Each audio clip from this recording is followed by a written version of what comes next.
Recording is in progress. Nikki, the floor is over to you. The recording is in progress. We can't hear you. Thank you very much. Special welcome to everybody and special thanks to Andrew for setting up the Zoom for us.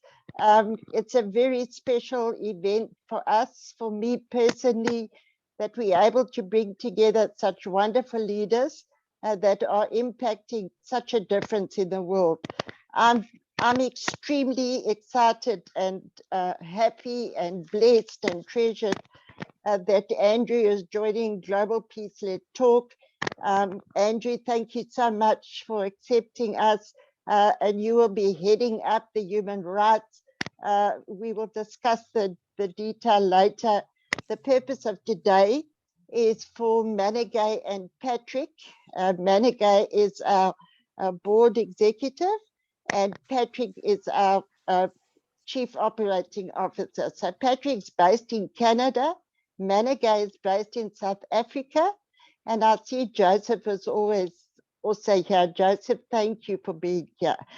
So as I said, the purpose is I would like Managay and Patrick to meet you, Andrew, so and to understand a little bit about you, after which Patrick would very much like the opportunity to share with you this incredible initiative that he's got with youth. And I just know we're going to be able to create this incredible electric link between us that's going to make a difference and impact lives, because that is what we're about. We want to make a difference. Every step we take must be leaving something behind. And I know that that's United Nations, we don't want to leave you behind. Just to add, Global Peace-Led Talk has an icon, and we say it's an eagle, because eagles soar. They fly the highest, they soar, they're able to see things that other people can't see. And that is my respect. And I'm sharing with Managay and with Patrick why I have such respect for Andrew, because he sees things that other people don't see. And then he comes up and he makes us different, and he's got this incredible way about him to connect people. And that is why I'm so excited to have him part of Global Peace-Led Talk. So that's my session. Thank you so much. I think we've got an hour. We'll be able to fit everything in the hour. So Patrick, the floor, Patrick, sorry, Andrew, the floor is yours. If you'd like to tell Patrick and Managay about yourself, and then we can do the next part. Thank you. No, thank you. Well, thank you so very much. I'm honored and humbled to be amongst this particular group.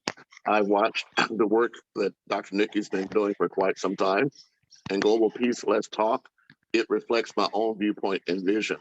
So I'm closely aligned with your mission as I understand it, and I have a lifelong commitment to these very same ideals. So I'll be doing this until my last living breath, no matter what. But I'm glad to assist and provide support services to you in whatever way I can. I am going to briefly share my screen. I have been, just for those of you who don't know, I am Andrew Williams Jr., and I'm Googleable as such. It was back on October of 2009 that I was appointed as one of the first Facebook ambassadors for much the same reasons that Nikki has just described to you. It's not an appointment I was looking for or even knew about. I was approached because it was clear that my activities online were directly related to grassroots and community efforts offline in the lives of the people around the world. That has been my forte. And I built up my expertise over the years with the expectation that I would be able to attract like-minded individuals and organizations so that we could then begin to align our efforts together and leverage them. So that's my journey, personal journey. since 2009. However, it was in February of 2009 that I was brought aboard to become part of the successful negotiating team that secured the country of Senegal to be the major underwriter of the United Nations Millennium Development Goals Awards that honored Desmond Tutu in 2009. So I was very much aware of the impact and importance of the United Nations itself, also of the ideals expressed by the Millennium Development Goals. But that was not my first introduction to it. On the screen, I put an image there. At the top left, you'll see PAR XTC Referral Network. That is actually my corporation, and it was unofficially launched on my birthday, April 24th of 1999. But it was after Kofi Annan had visited the World Economic Forum in Davos to introduce his concept of the United Nations Global Compact. What you may or may not know is that alongside the Millennium Development Goals, which is a 1,000-year plan, it wasn't a one-off. It was intended for a 1,000-year plan, and they articulated the ideals even then of those first 8 Millennium Development Goals. It began with ending poverty, number 1, and it ended with global partnerships, number 8. What we now have as a post-millennial development goals agenda, sustainable development goals, begins with ending poverty and ends with global partnerships. So we're consistent in trying to accomplish the objectives that we have in mind.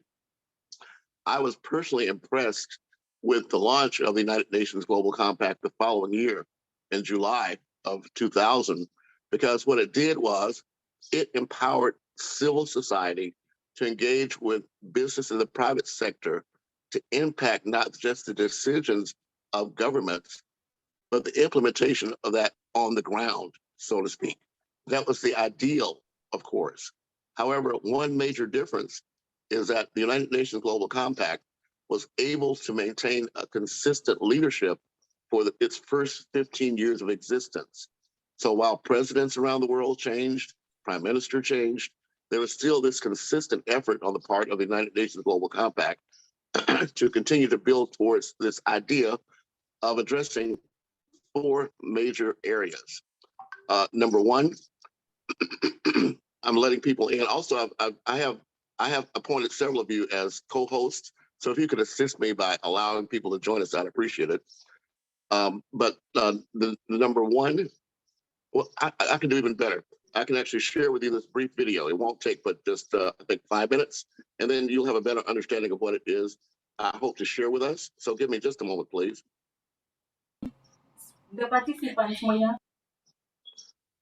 And Nikki, perhaps now would be a good time, if you like, to update Grace about what we're doing.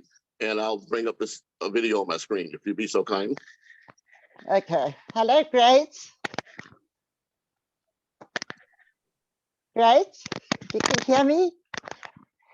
Hi everyone. Hello, Grace. How are you? I'm doing well. My name is Grace Arao from Kenya, and I'm happy to be here. You are I was very happy invited that you joined us. Oh yeah, I was invited to join by Johnny from South Africa. Well, we're very happy that you are here. So welcome. We are just busy connecting Global Peace Let's Talk's leadership. So an introduction to Andrew and the project. And that is what the objective is for today, so that we can have a good understanding and an openness between us all with direction, and we can form this incredible closed circle of friendship. So that's the purpose of today. So I'm very glad you're here, Grace. Thank you so much. Thanks for joining us, Grace. Okay, I'm going to briefly share this video with us to give an overview of the landscape that we're working with. So bear with me just a moment, please.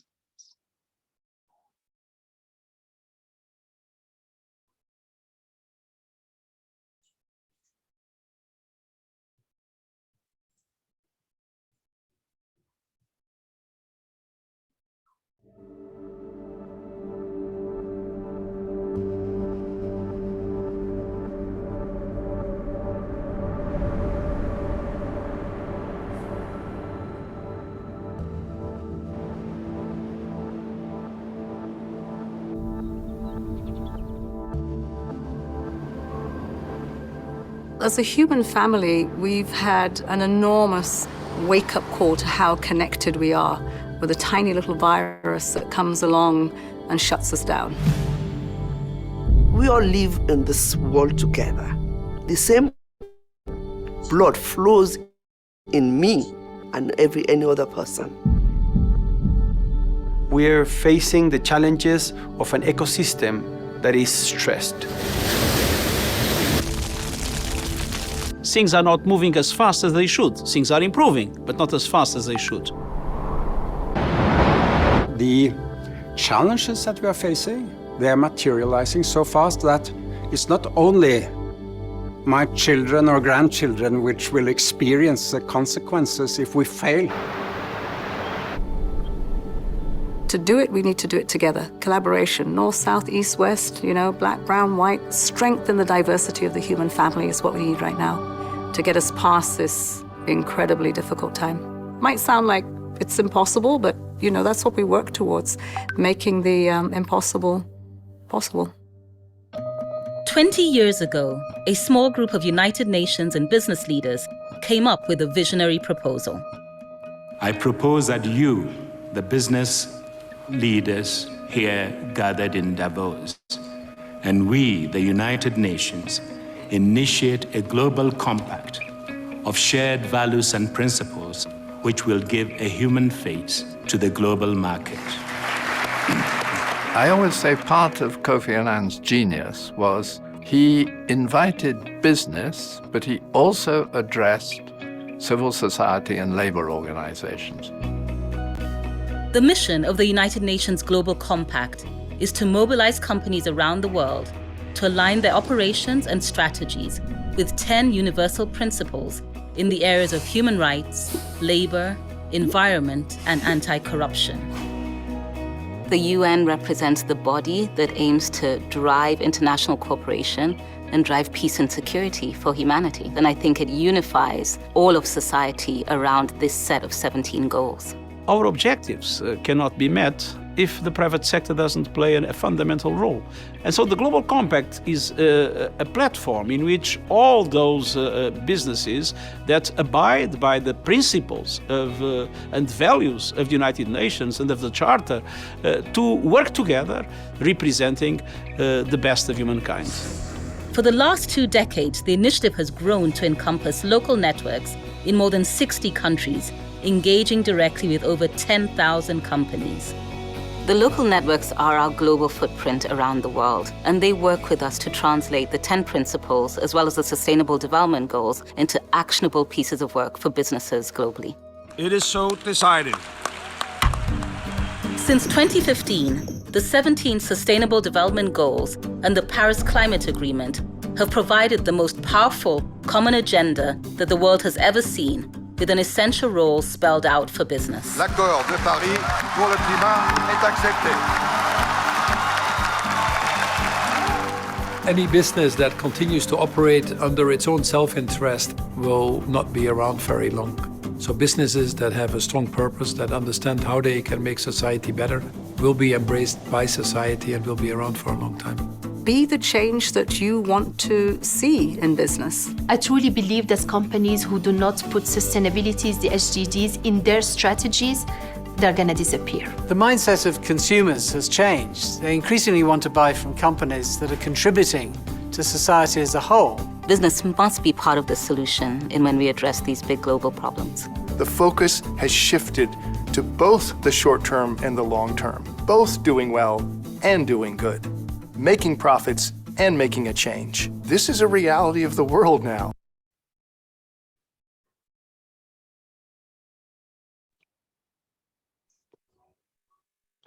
Technology is only great when it works. Just bear with us a second.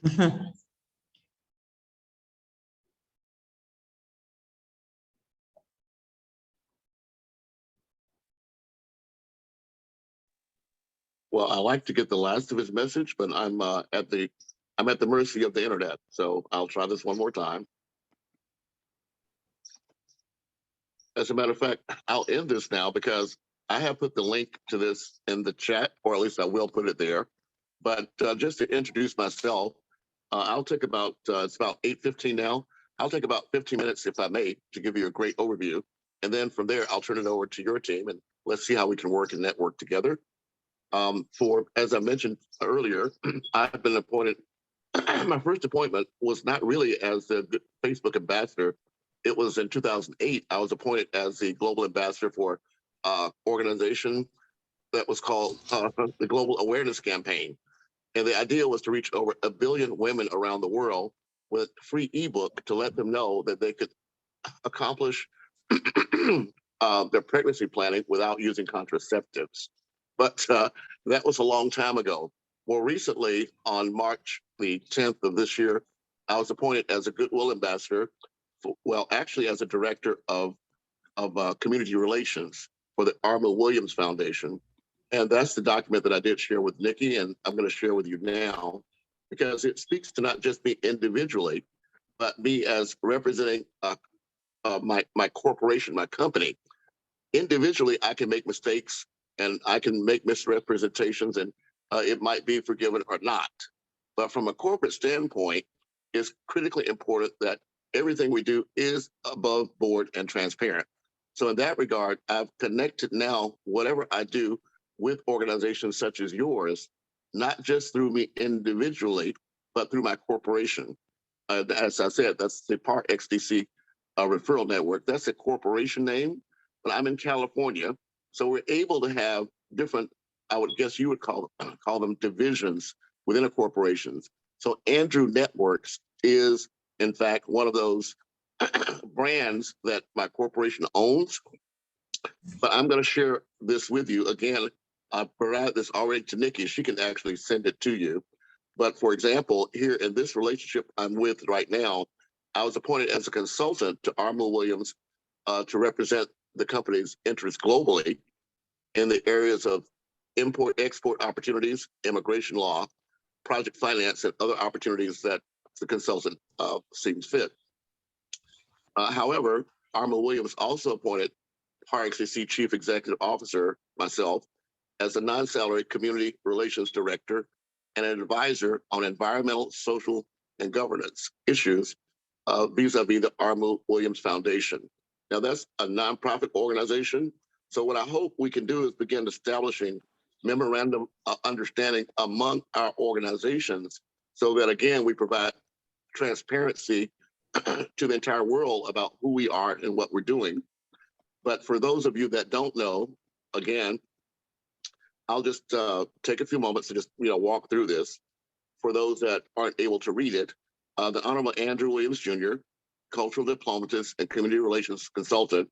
I live a life dedicated to delivering globally sourced regenerative solutions, localizing the Sustainable Development Goals that progress social equity outcomes for people, the ecology, and the planet, to leave no one behind.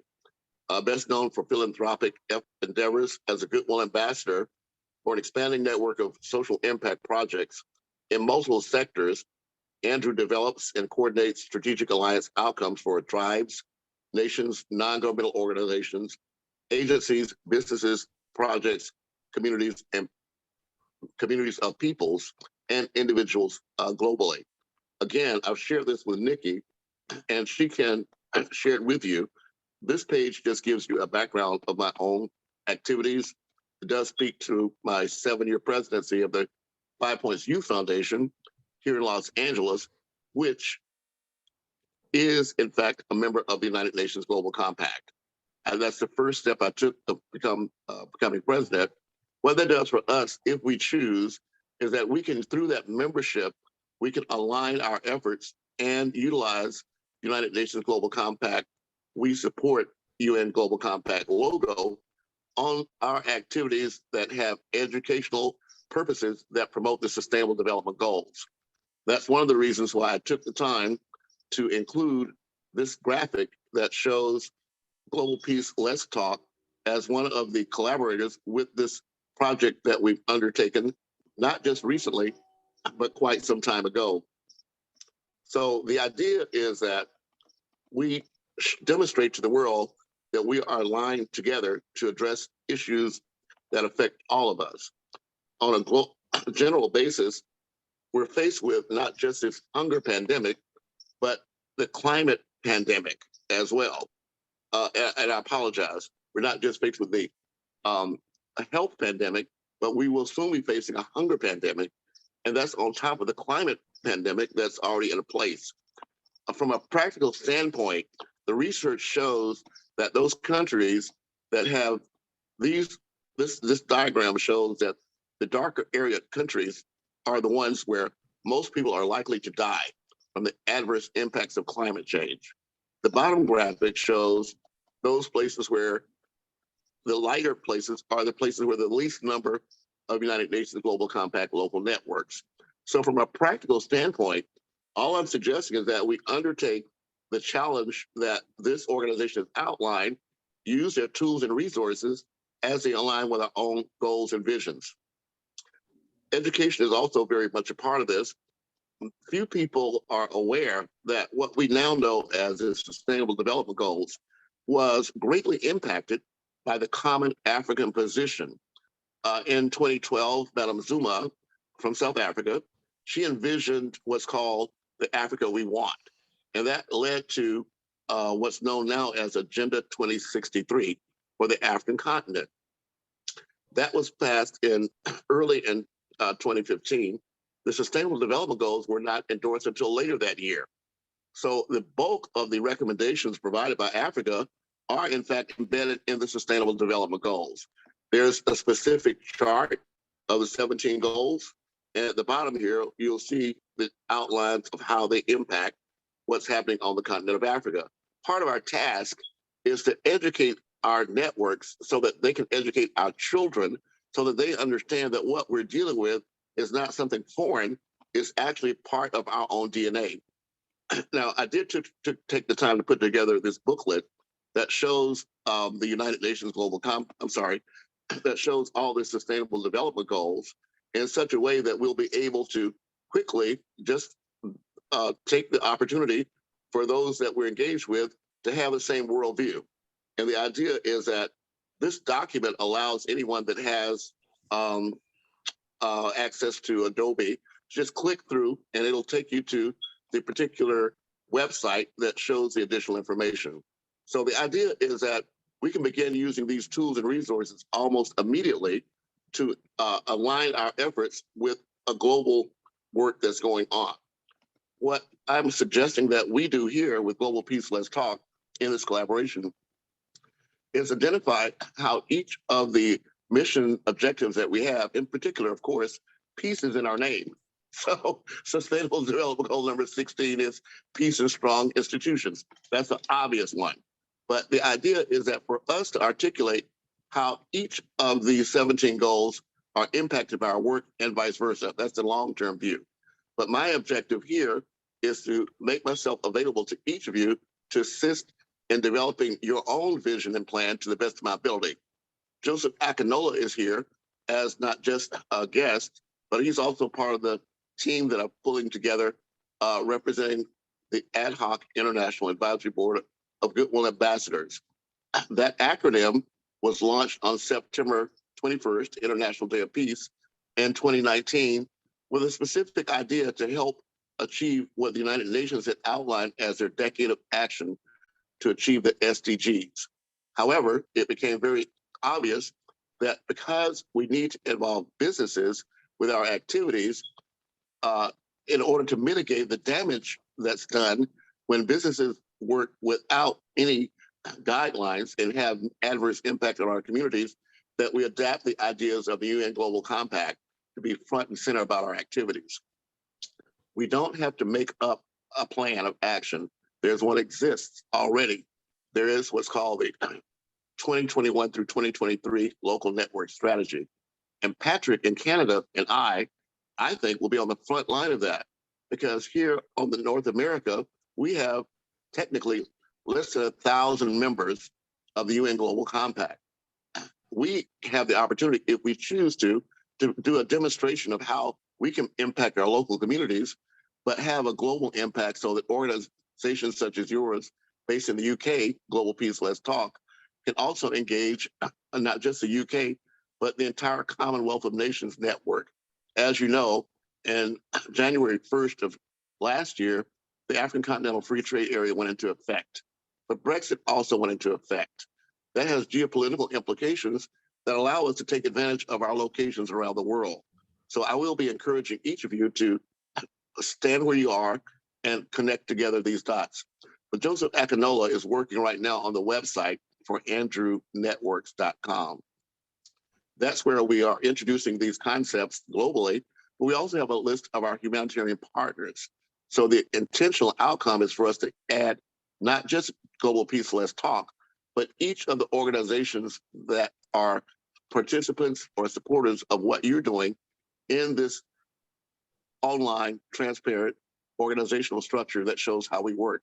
I'm so ecstatic that Patrick is here because all this is driven not by guesswork, but by hard data.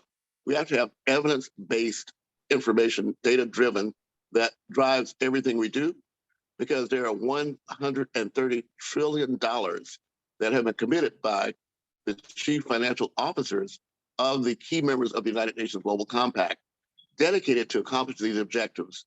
So I look forward to finding ways that Patrick and I can help to direct these resources through our network to people on the ground that are actually dealing with solutions.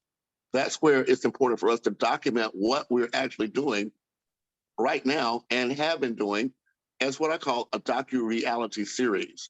So the idea is that as we have the millennials come aboard, they will want to look to social media about what we're doing. Unless we put what we're doing there, they'll find a random amount of stuff. So part of our task is to begin, each of us, to professionalize our presentations. So Joseph Akinola is here, and what we are committing ourselves to do is to help each of you create your own brief, well, we're going to call it right now public service announcement, right, for nonprofits that are registered. You're qualified for no-cost promotion of your public service announcements. So as we all professionalize our presentations for social media, the ultimate objective is to bring this into the wider broadcast media so that we can reach millions instead of just a few dozen. There's much more I have to say, but as I said, I only wanted to take this amount of time.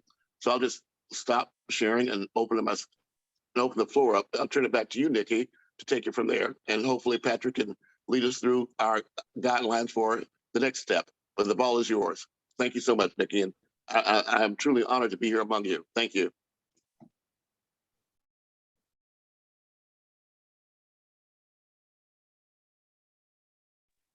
Nikki, you're muted.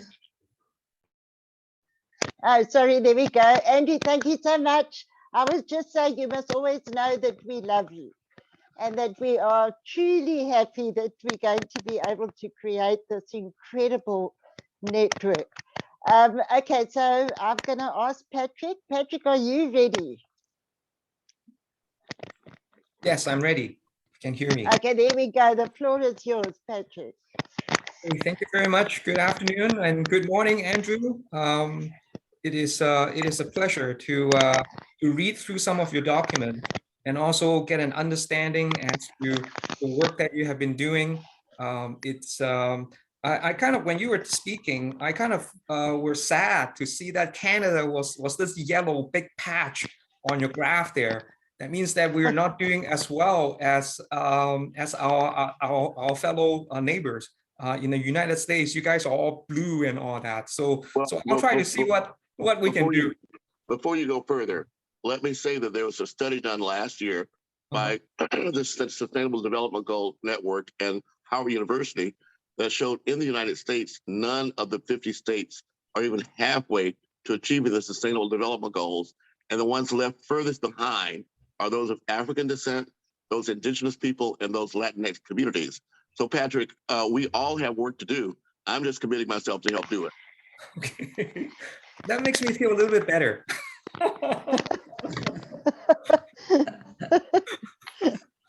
Okay, jokes aside, when you were speaking, Andrew, I kind of, I always use the analogy that, I'm the one with the needle and thread to try to see how I can thread everything together. There are all these SDGs, and they seem to bring together a lot of different people. They all want their baby to be to be taken care of, which is good. But how can we actually get everything together and so on? And when you were speaking, I see you have a lot of strong points that I don't have, for example, and I may be able to. It's almost like passing the baton. When you have done so much work, what I can do is to say, well, how do we measure this? So if there are companies and so on that are into the global compact, are they, first of all, my concern would be, are they abusing it? They're putting the logos on there and do nothing or do very little. You know, those are probably doing the brand a lot of damage, because when people go to their website and didn't see very much, they would think that global compact is not doing very much. That is one problem. I apologize, Patrick, but let me address that, right? Because in the first place, right now, there are over 13,000 major organizations that are members of the Global Compact. There are also over 13,000 that have been suspended or delisted for greenwashing. But I know that going in, the majority of those happened in the first 10 years of the organization. But what our intent is to have a pre-screening process for our non-governmental organizations, so we can actually have them to quantify what they have actually been doing, what they're doing, who is involved. And our task, Patrick, is to document that, because the majority of reasons why most nonprofits fall out is because they simply don't follow through on the requirement to document what activities they're doing. But if we're providing a platform where we're recording and documenting this on a monthly basis, it becomes part of the parcel of what value we are delivering to achieve these goals. But before you go further, let me also say, the intent is not just to register a lot of people. Our intent is to accomplish what Global Peace Let's Talk is set up to do, which is empower, educate, unify, and then mobilize them all together collectively. So as we go forward, we're actually building our own memberships as a powerful force to get a seat at the table instead of being on the menu. But I'll be quiet and turn it back over to you. Okay. Wow. Okay. Yeah. I'm really glad you can clarify as to, you know, there's a pre-qualifying process and so on. So I think what I would propose to do is to take it into the next step, and that is have precise measurement as to, for example, how much a company has influence in its employee to understand what Global Compact is all about. And that's why I was talking to Dr. Nikki and Mandela as well as to the concept of a measurement system. And we call this measurement system the World Civility Index. And this index is almost like your credit rating, except it doesn't measure how well you can pay your bills. It measures how much manners you have, how much civility you have, how much heart you have. You know, those are things that were very hard to measure, but you know, a group of people actually managed to say, no, it is possible to measure. So I can go through that in depth later on. But let's just say that this global World Civility Index can be used by every employee of every company that is inside the Global Compact. We can serve them.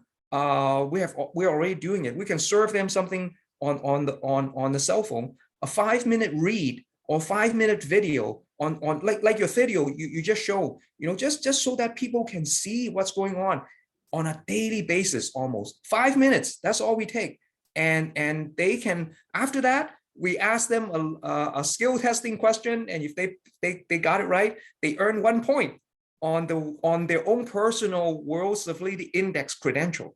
So we can give every members, every company, a little dashboard showing how their employees, how many employees have read that, and how many points they have earned on an ongoing basis. That will also be good for your purpose in reporting, so that it's not just about them writing a report and so on. They're actually evidence as to how many employees of theirs actually have done something like this.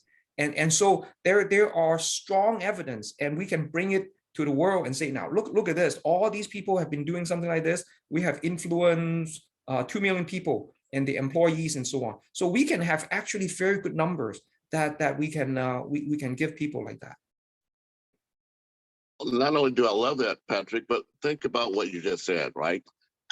Now, we have I call them a captive audience, because the members of the United Nations Global Compact are required every year to publish what it is they have been doing and what they are doing. It's public knowledge, right? Also, some have even gone to, and there are different levels of membership. Small organizations, their reporting capacities might be to say, well, I addressed issues 1, 5, and 6 in this particular area. However, the more advanced members, such as Unilever, which is a major worldwide corporation, is the former chairperson of Unilever that's now the co-chairperson of the United Nations Global Compact. So they've rerouted their entire supply system to address these kind of issues. So there's actually hands-on ways and demonstrations. But Patrick, I have to ask you to think about this from the standpoint of the impact for the participants of Global Peace Let's Talk. Rather than this be a voluntary effort that we're doing out of the goodness of our hearts, this work has direct bottom line impact on the corporations. They have budgets set aside specifically for what they call ESG, or environment and society, excuse me, and governance, ESG. That's the new term for what used to be called CSR, the corporate social responsibility. That's the claim to fame of the UN Global Compact, is that it's the largest community CSR organization in the world, and they are, right? But what I'm saying to you, Patrick, what I'm hoping we can do is empower our people that get involved with these activities to be compensated for their time. That means that Global Peace Let's Talk can become the consultants that get paid to deliver these solutions. And the people, our interns within our networks, we can give them work study credits for doing the grunt work to actually get it done as they get more familiar with how the mechanics work. They also gain valuable intellectual property value themselves. It can be used, if not in their school or college, it can be used on their curriculum. If they may even want to become freelancers to provide these services to other companies. But the whole idea is that I believe we have to empower all of our networks to empower the rest of the world. I think, you know, when you're saying something like that, you are building an ecosystem. You're building a healthier ecosystem so that it's sustainable. You know, people can only volunteer so much, and then they run out of steam because of, you know, we all have to put food on the table. But when you can bring in the money side of things, you know, and that was my previous life, is running a company and sold it and so on. So I love the idea of selling something, and so that ties in very much to the World Civility Index, and that is every person they pay maybe 50 cents or something like that when they can earn this credential. Otherwise, they can just watch the video or read the article for free. So is what techies would call open source. The whole world can see something like this, but if some people want to have the credentials so they can show to future employers or whoever, they can do that. But then we have to have a service charge, because we need to have our organization running, not just asking for charity. But we actually selling a product or service that people find useful in something like this. Well, you put your finger exactly on it. However, what I would urge you to understand is that intellectual property is the most valuable commodity that we're dealing with. In particular with this, what we call the fourth industrial revolution, right? We have to be cognizant that it's really up to us to be able to empower all of our networks to not just take full advantage of what they're doing in the future, but to also quantify the value that they're all bringing to the table in the first place. That could be something as simple as having a template. Well, as a matter of fact, the reason I'm speaking to you like this is because in 1984, I actually launched my first community think tank here in Los Angeles. And it was all built around a community resource bank. And the idea was that each person was required to indicate not just what their strongest talent, skill, or ability is, but which of those talent, skills, and abilities they'd be willing to teach other people, and also what amount of commitment of time they'd be willing to do that. here in Los Angeles, I've been involved quite some time with what you were calling the open source community, because, for example, I was involved with the development of a time bank that was a cooperative among people of Pasadena, which is a relatively small city. But it took over a year for there to be reached consensus on what needed to be done, because every person had a right to make a decision or vote about what needs to be done. In our current scenario, I think we have to have a hybrid of that and have only those people that agree with the particular curriculum, if you would, that we're making available, that agree to participate and agree to make a commitment of time that we can measure, Patrick. So our task is to provide those measurement tools so that then we can actually accomplish the data, but we have to be very careful. We have to be concerned about privacy laws. So we have to do our due diligence and make sure that whatever it is that we're providing, again, passes the sniff test, not just of Canada or the United States, but of course the EU as well. And it may be necessary for us to do this on a country by country basis. But again, it's critically important, I think, for us to take the time to figure this out before we push the go button. Yeah, I see what you mean. There are all kinds of data requirements now. That is a solvable problem. I mean, we have been doing that. So yeah. I see. How do you see, Andrew? How do you see keeping tabs of people contribution?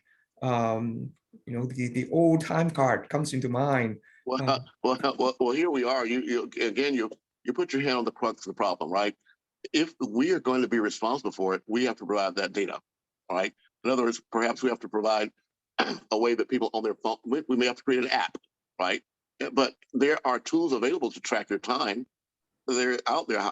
And if, again, I hope we're able to have quantifiable tasks that we can identify. For example, Joseph Akinola and I work together. Just for example, this particular event we're doing right now is about an hour long. I do, for the last, during the pandemic, I did 100 hours a month of these kind of events, right?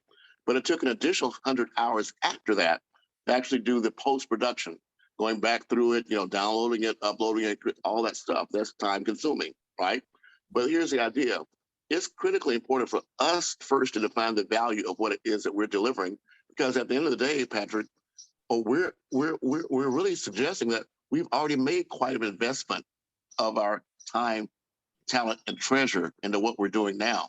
I think our first task is to help empower our people to learn how to track what they're doing in their own lives so that it becomes something they're doing for themselves that then can, I think, provide us with a template that we can then plug and play into what it is we're trying to do for the organization. Okay, yeah, that is something that I'm going to be learning from your experience quite a bit. In my world, the World Civility Index is nothing but just a group of computer programmers running around administering this index. So it's all numbers, the database, and all that in the background. And currently, I don't try to manage them because this team is all virtual. It's around the world.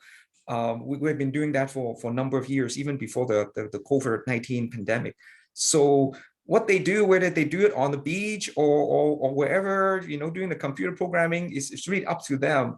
And when they have produced a certain modules of code or whatever, then we know, oh, well, you know, this guy has done certain works and so on.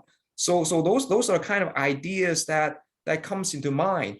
Now, what happened is with this index, we actually have something like 1,000 different articles so far, written by a lot of people, and also some very good videos done by some filmmakers and so on around the world.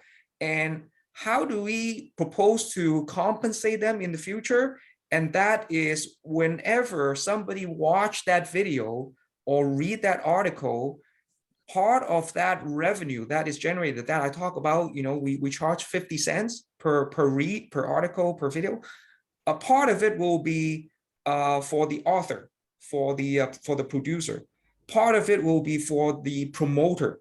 For example, Global Peace Let's Talk, they are this big promoter, and your organization as well, Andrew. So those are the kind of things that, for example, we're allocating 30% for the promoter, 15% for the author or the filmmaker.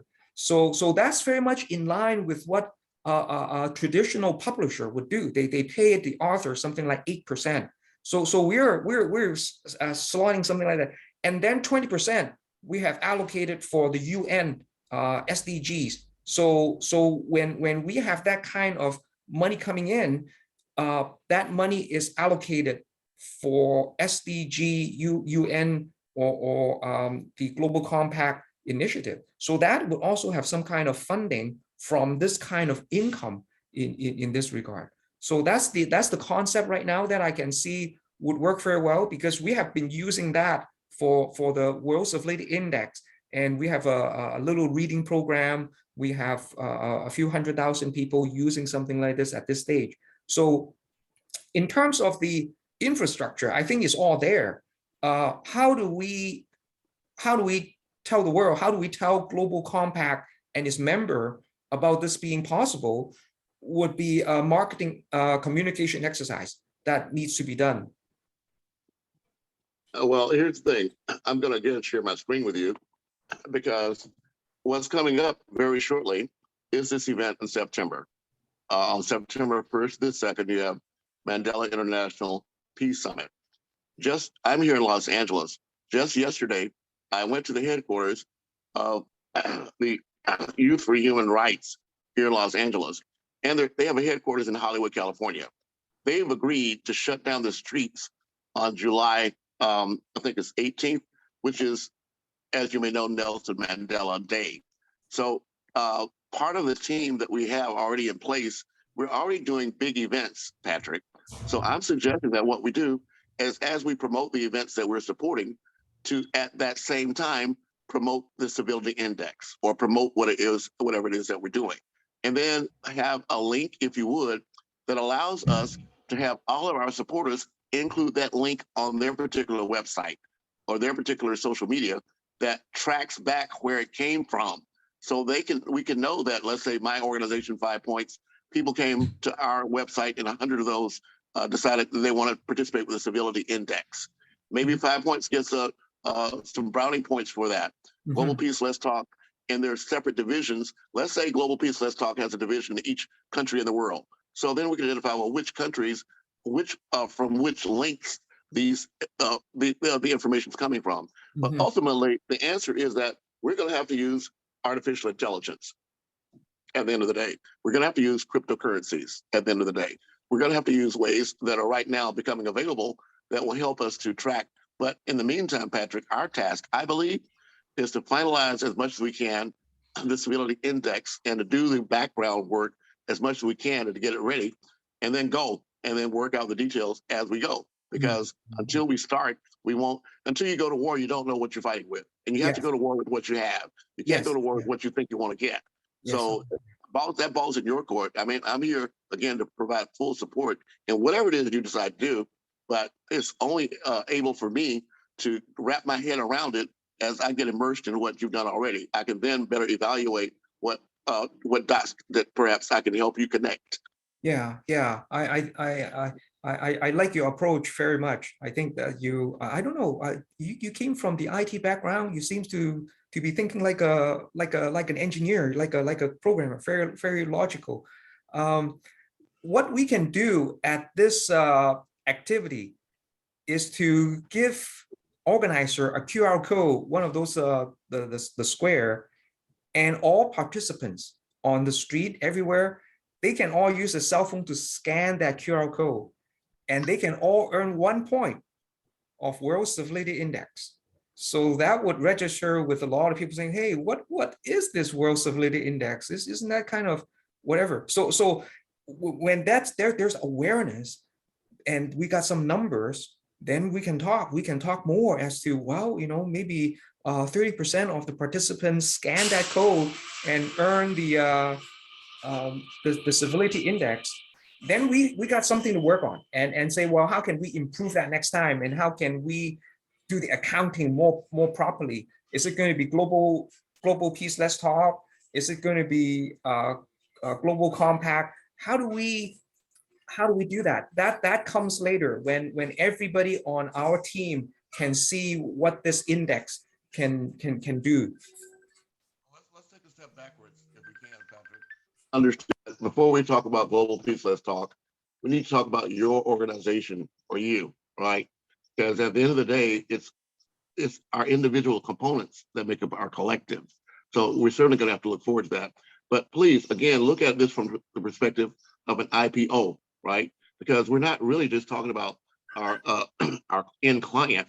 We're talking about the investment climate that we're working with. What you're talking about, your civility index, already meets many of the corporate social responsibility commitments that these corporations have already claimed they are spending money to do. So on the flip side, it's possible to find those organizations that are willing to say, yes, I'll invest in seeing where this goes because it aligns with our goal. And they may even want to come in as co-sponsors or provide free access to their technologies or provide access to their entire network. But it's up to us to articulate how we see this thing going. That's my suggestion, Patrick. Very interesting. You mentioned IPO. You're muted. At least I can't hear you. Maybe it's just me. Okay. You mentioned IPO. Can everyone hear Patrick? Can you hear me? Okay. Mandela can hear me. So maybe I'll leave and come back in. I'll be right back. Okay. Yeah.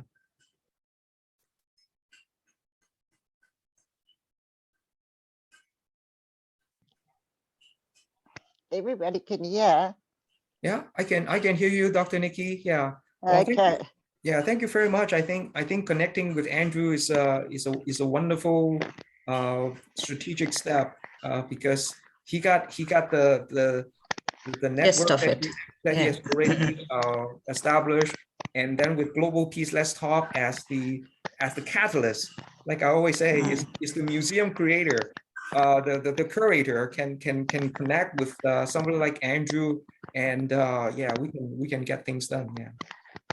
Yeah, you can. And you've also, sorry, Monica, you've also got the opportunity now that you will speak to Andrew directly so that you can create this good understanding between the two of you to be able to roll out and find the combination that he's talking about. Yeah, so that's an open door now for you. Okay, sorry, Monica. Now, I was just going to say that I think you know this as an individual to to understand it is like owning the ownership of your timeline. You know, so that you can track your progress with the civility index, see how you're improving. You may take the test now, but next year you may add a better value to that index. So you are improving your ownership to your timeline all the time, and it will encourage you to be better as a human being. Am I on the right? Absolutely. I think you nail it on the head, and that is an employer can actually check an employee's World Civility Index. Every employee, and they can click on the link, and the employee picture will show up, and also all the readings and all the activities that the employee has participated in is all tabulated in there. From the first one in 2022, 2023, 2024, all the way. So it's like a report card of sort. So every company around the world can use the same standard, so that when employees actually move from company to company or from country to country, that World Civility Index follows. Yes, it stays with the employee, not the company. So those are kind of personal numbers that people can be highly transferable in that sense. Yeah. And I think like a passport. Yeah, and that also spurs you on to be a better human, to give you that credibility to do better, you know, as an individual, it helps you to be better as a human being, and that's what the civility index is aiming for. Am I right?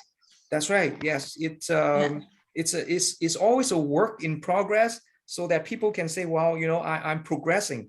And the power of the index, it's borrowed from rocket science. In rocket science, they say, well, how can you measure, you know, when a rocket is shaking, you got all that noise.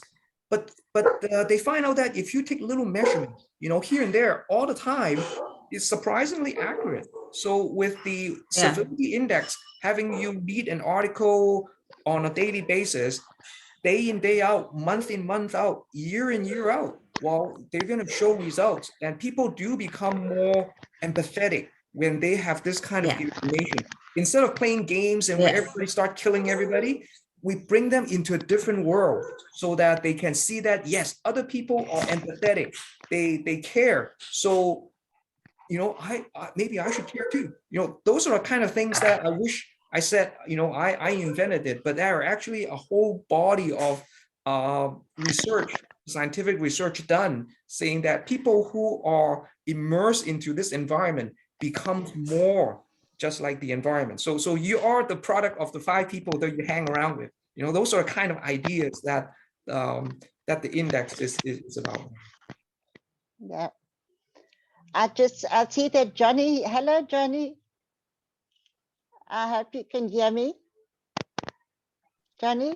Hi, Dr. Nikki. How are you doing? I'm I fine, can hear thank you. you. Yes. How are you all Wonderful. doing? No, I'm fine, thank you. The discussion will Yes, be I can hear. recorded. Yeah. So I'm so glad, Patrick and Managay, to welcome Johnny. I'm going to leave it open for you. Okay. And you, hello, and you executive ambassador. Yeah. Hello, Johnny. My name is Managay. I'm from South Africa. Welcome to Global Peace Let's Talk. I have been reading up on you. I must say we are very, very honored to have you as the chairperson for the Pan-African Chamber. I think it's a business sector. Chamber. Yeah. Chamber. So yes, we look forward to your input.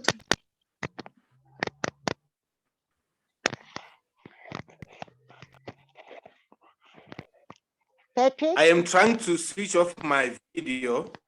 I think my network is not really stable. So I am here to listen and to contribute wherever I am needed. Thank you so much. Nikki is a friend of mine, an old friend of mine. We met here in Johannesburg long time ago. So now, you know, we are coming back to working together again. So I'm really honored to be part of this amazing team of change makers around the globe. And my contribution really is going to be looking at the role of trade in peace building and the role of peace in trade, because they correlate. So where there's no peace, you cannot trade, and for you to trade, you need peace.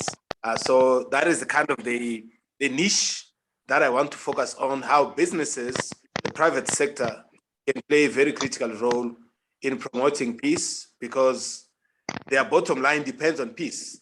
I'm originally from the DRC. My country of birth has not known peace in a long time.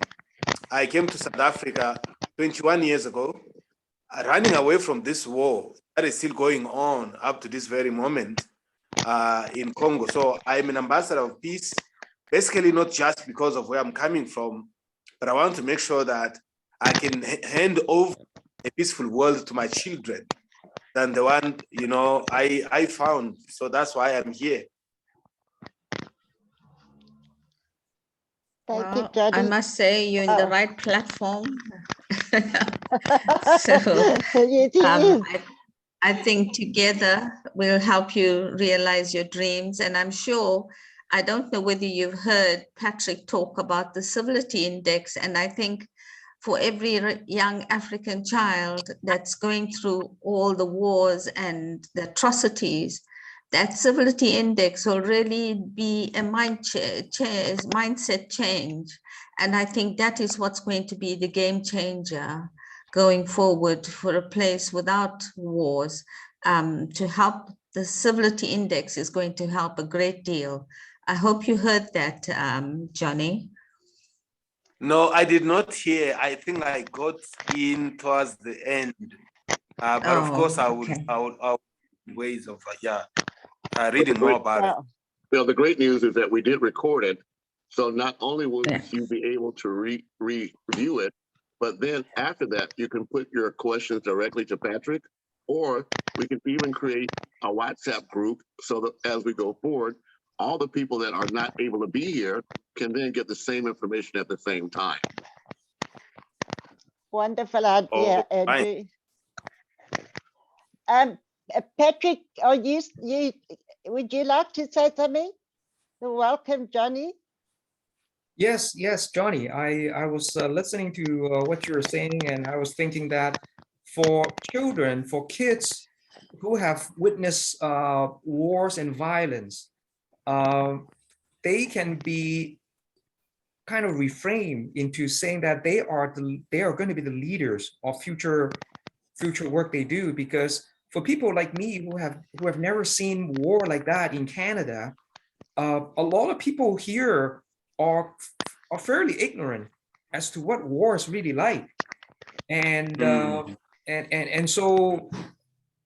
so we can use the civility index to show videos of violence in a way that is constructed, so that they understand that this is something that we need to avoid. For example, the Syrian 3-year-old boy in a red T-shirt facing down on the beach, drowned. Yes.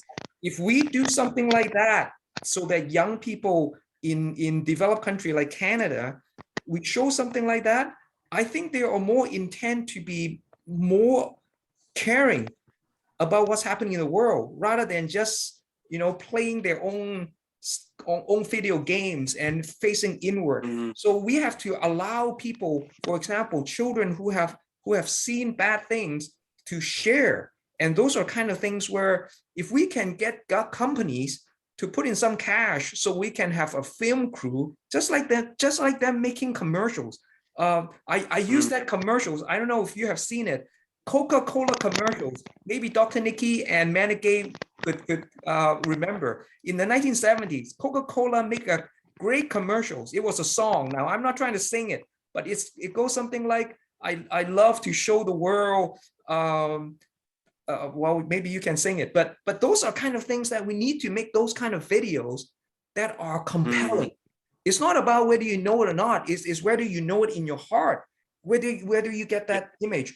If we can show something like this, well, I think a lot more people would buy into, would understand something like this. It's not a cognitive thing whether you know it or not. It's whether you feel it or not. So if we can have that kind of project, making little short films, 30 seconds, can change the world. Those are kind of things that we need to do, so that when young people who have no attention span, in 30 seconds, bang, they know what we're talking about. That is something that we can do. But unless we get organized and do something like this, those are just a wish right now. But we can do it, I think. Yeah, I think it is very possible. It's possible. And the one good thing is Johnny is actually an incredible producer himself. So exactly. Yes, he's a producer himself. we actually have a thematic area. One of the thematic areas of the Nelson Mandela International Peace Summit that we are organizing in the Netherlands is actually Art for Peace. So we can use the component of Art for Peace, whereby we can now, unpack the civility index, because we are also speaking to a lot of young people. We've got a Youth for Peace, committee under the Mandela Peace Summit, So the video, that one, consider it done. That's basically what I do. I'm actually meeting with my team tomorrow, my production team tomorrow. We are going to be putting small films, and we'll also actually be opening a call for people to submit films, with the themes of peace, reconciliation, human rights, justice, and gender equality. So there will be a film festival. Yeah, there will be a film festival component to the Mandela International Peace Summit. And the summit is happening at a museum at The Hague in the Netherlands. I'm working with the city of The Hague, the Hague Convention Bureau. I'm supposed to go to the Netherlands early next month to just make sure that, September is not that far, to make sure that some of the things we need are in place. So it will be great to have all of you actually to come to the conference as speakers. I don't want to start looking for other speakers when I have an entire team here of amazing people who can come to our conference in the Netherlands. Yeah. The concept is like this. The concept is, when people can see your film, they watch it and they would answer a skill testing question, multiple choice questions. If they got it right, they will earn 1 point on their personal World Civility Index credential, and they can show that credential to their friends. It's also on an app, so it's already done hundreds of thousands of times around the world now. So when they can show something like this, that 1 point is going to stay with them for the rest of their life. So that would be their credential that they can show to future employers in that regard. Yeah, you know what we're going to have to do? Andrew's right. We're going to set up a WhatsApp group just with us, this team, so that we'll set up a separate meeting so you can explain the civility index to Johnny, because he missed the first part. And Andrew, I see Andrew as the person with the needle and thread that's going to help us to sew all of this together, working closely with you. So I hope that is all okay with everybody. Andrew, what do you think? Yes, and yes. Okay. but I'm suggesting, Patrick, that again, we have Joseph Akinola here. We've had an underutilized resource with StreamYard that will allow you to put together a presentation, 15 minutes, 30 minutes, 1 hour, whatever it is. And then we could, just like CBS or NBC, we could get our branding on it. So at the beginning, this is brought to you by, and et cetera. But then once we do that, Patrick, you can then use that to share anywhere. But we have to think ahead. Do we want to then be able to make this available on, again, different websites so that we can track who comes where? And then what's the follow-up, Patrick? Do we want people then to indicate their agreement by either completing a form or submitting a request? Those are the details, I think, that is necessary to plan before we push the button. Yeah, there are. For example, we work with a lot of different training companies around the world. And right now, we give them their own special link so that people that go into their website and so on, the World Civility Index can track it precisely because it's all digital. There's no mystery to it. So it doesn't matter if it is 10 companies or 100,000 companies, we can do the same thing in that regard fairly easily. Awesome. Okay, I think, thank you so much. I don't think this is going to be the last session where we all get together. So, because we've got a lot to do. And for Patrick, it sits very comfortable with him, Patrick the sewing, and making sure everything's in place. But I think this is an incredible start. Andrew, thank you so much for now being a part of Global Peace. Johnny, we are incredibly blessed to now be able to have this link to you and your passion, and Patrick for his determination on the World Civility Index to go and be able to make a difference to young people. That's how I see it.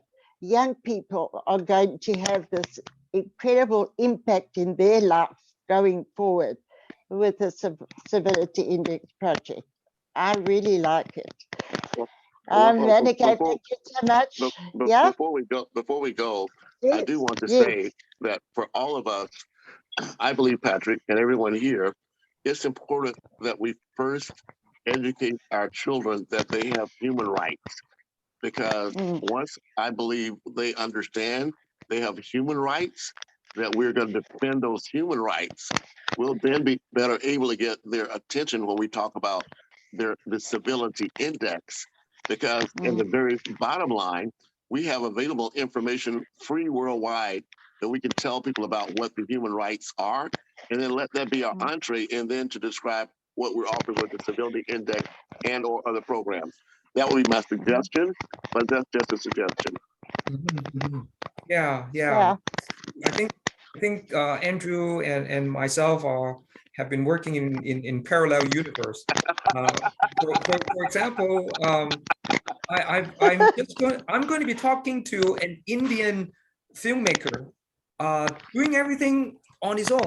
He's an engineer, but he loves doing film, and he have actually created some films on human rights. And so those are kind of films that can go through a vetting process. So we vet them through. We have the vetting committee already. So they vet through all these content, and then once they get fed through, we can use those intellectual properties, articles, videos, and we can disseminate it to many people, to the audience. And so people can earn World Civility Index points based on something like this. We have some revenue being generated, and it goes back, and I can pay the Indian filmmaker for doing all the work and so on. So that is the kind of ecology, the needle and thread that we can thread through and get things done. Yeah. Well, Patrick, Nikki's going to connect us directly. I suggest you call me, and let's move to the next step. We can work this out. But Nikki, thanks everyone for being here. I'm going to wrap up this conversation, and I'll send you the link and we can share it. And then Patrick, I'm available right now or whenever you want to. I also have a team in India who's available right now to have this conversation. So Patrick, the sooner you can call me, the better. Yeah, sure. We can have a few minutes now if okay with you.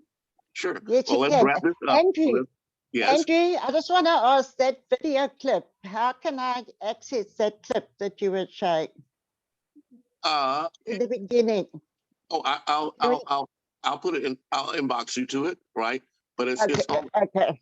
Also, I want Johnny to see it also. Yeah. Also, okay. yeah, thank you. Well, also, thank you. All those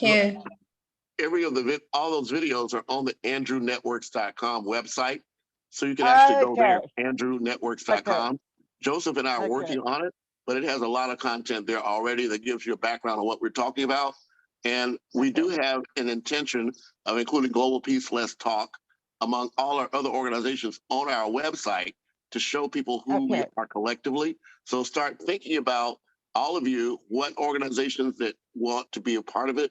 Nikki, I've given you the intake process or documents. Let's think about ways we can begin to identify who we have at the table and who needs to also come.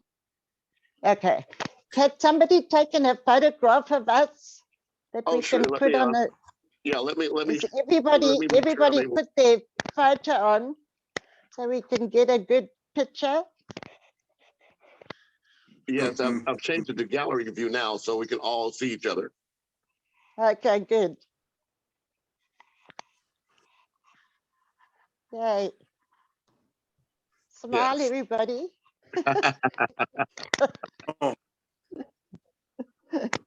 Global Peace, let's talk.